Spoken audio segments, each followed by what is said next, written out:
So my name is Jean Okuye. Okuye is a Japanese name. My husband is Japanese American, and I live in the middle of a colony, started in 1907. And so this property goes back, I have fifth generation with my grandchildren on the land. So the way I got here, I was 40 years old and my husband was 48, and he had Parkinson's for 2 years before, but he was born and raised here, and ag biologist in Santa Barbara, a new home in Montecito, a beautiful place. And all of a sudden his brother dies, and do we sell the farm or what do we do? And he had to change job because he gave a lot of speeches and it was very difficult with his tremor. So we just left. I left my job. I taught piano in my own home. I was a music major. And I came up to the valley here, 300 miles away, where it was really hot. And Santa Barbara's on the coast, so it was really a real change. We had a 12-year-old and a 14-year-old, they learned what the work ethic was. So we just jumped onto this job, 100 acres, took over. I took a class at the college, or vineyard and orchard management class, and I really benefited a lot from that. And I realized, if I'm going to be doing a lot of the work, because my husband's health would probably degenerate, and that we really needed to keep this farm going. So there was no will and no plans, and so I learned a lot about that, the estate taxes. So after about $200,000 in settling the estate, and 3 siblings took it over, so we had to buy them out. So eventually we got it in our name, and after several years paid off all the inheritance tax. And the neighbors, farmers, are always supportive of each other. So it's so great to have a community, and this family was very well respected. So we started in 1980, as I said, and the 80s were not good, but we got the whole family to work together, which was really, really great. So I'm attached to the land. Because we've worked hard, and being a wife of the farmer, basic farmer, but an ill person, I became very, very involved. But it's all worked out. Yeah. So, what county are you in, and what do you all grow right now? Okay, I'm in Merced County, which is right in the middle. If you go north and south or east and west of California, I'm about dead center. So it's a valley 50 miles wide. And there are a lot of almonds growing here. We say almonds. We say that they knock the L out of the almonds. So we usually call them almonds, but for people out of the area, they may not realize that it's an almond farm. So we had grapes. We had 17 acres of grapes also, and we sold them to winery for filler. They were Thompson seedless, and then we put them down for raisins 3 years, but we lost our shirt on them, and it was a lot of work. So we have all almonds now, and it was something that I could manage. And when my husband died in 2001, 19 years ago, I was at that time doing almost everything. Good.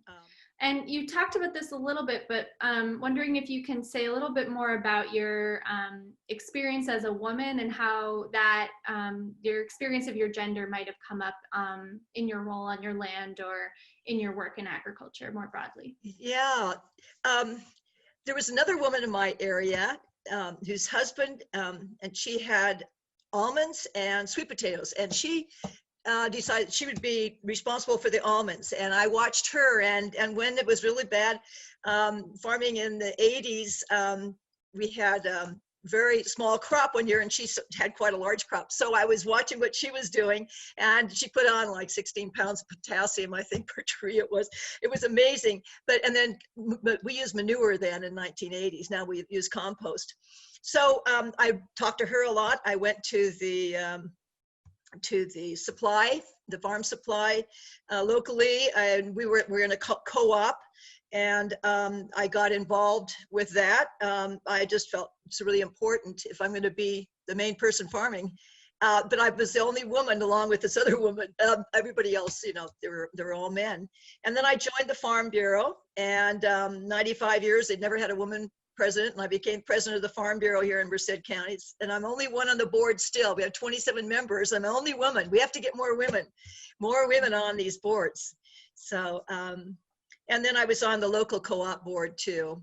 I was kind of a bridge between the cultures, the Japanese Americans, they were interned during the war, World War II, and but a lot of them were able to keep their land, which was good. Well, and it sounds like you had mentors that were really key, or at least one woman to watch. Yes. Yes. And that you are very extroverted and a self-starter. So you put yourself out there and become a leader as a result. So that's great.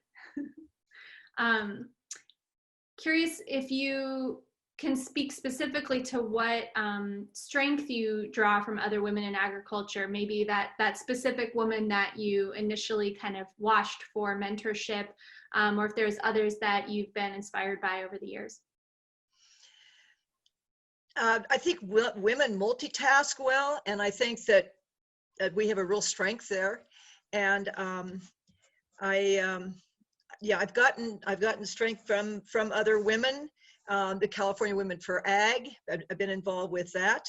And when we work together, I feel that we're stronger. Mm-hmm. So I think women are often behind the scenes with agriculture, but they are not out there. And then sometimes they're forced to be out there in the front, like I was because of the illness with my husband. Yeah.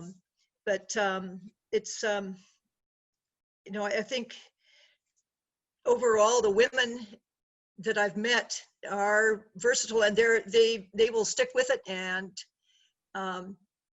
survive. We're survivors. Yeah. Do you think that the initiative and the learning circles have a role to play in helping women come more to the forefront or gain that visibility?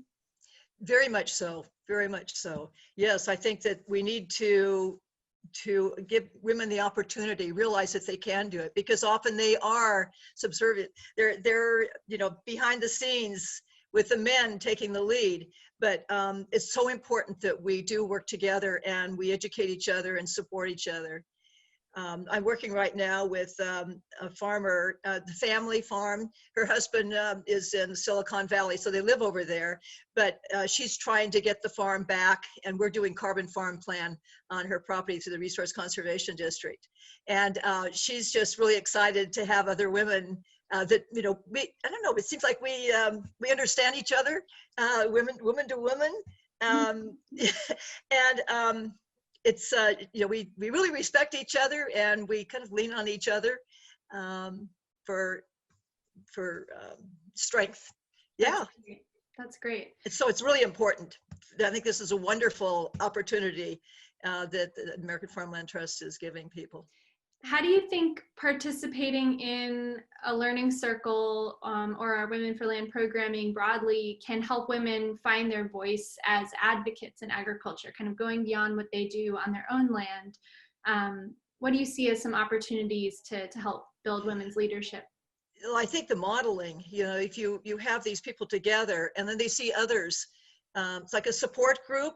My husband had Parkinson's, so I led the support group with another woman.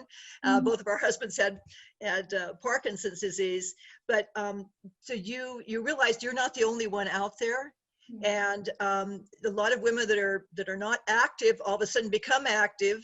I happen to be active from the very beginning, but many women are doing the finances or just the bookkeeping. They really don't understand. And this will give them opportunity to see models. Yeah. And there are different issues, I think, being a woman, and there are men out there that, think that they should be telling the women what to do.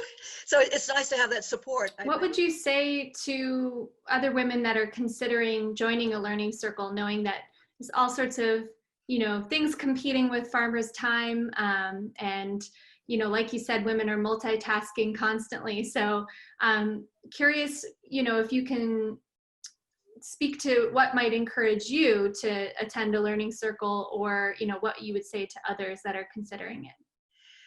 I think that women will be really interested to meet with other women, and even socially, I think, with the California Women for Ag or the Cattlemen's Association. I see a the women like to get together and support each other, compare, issues that come up, different concerns they have. So I think, and it can be really fun. I think women like to get together. I think maybe they're more social, and some men farmers. So I think that, that they would be interested in getting together. I feel that whenever we can get support, that we can just do so much more. Yeah. So much more if we work together. And this is what American Farmland Trust is doing is different than the Cattlemen's, as I mentioned, or the California Women for Ag. This is hands-on for them personally to get support from estate planning to deciding which fertilizers to use, or water issues. And we need the women out there. As I mentioned, I think that I was the only woman on the Farm Bureau board of 27 of us, and I was past president of that. But we need the women's views in farming, and I think that this is a great opportunity to do. And you already mentioned many boards that you're a part of, and different efforts where you take a leadership role. Are there particular ones you want to mention in terms of places where you'd like to see more of women's leadership or more of their voices being highlighted?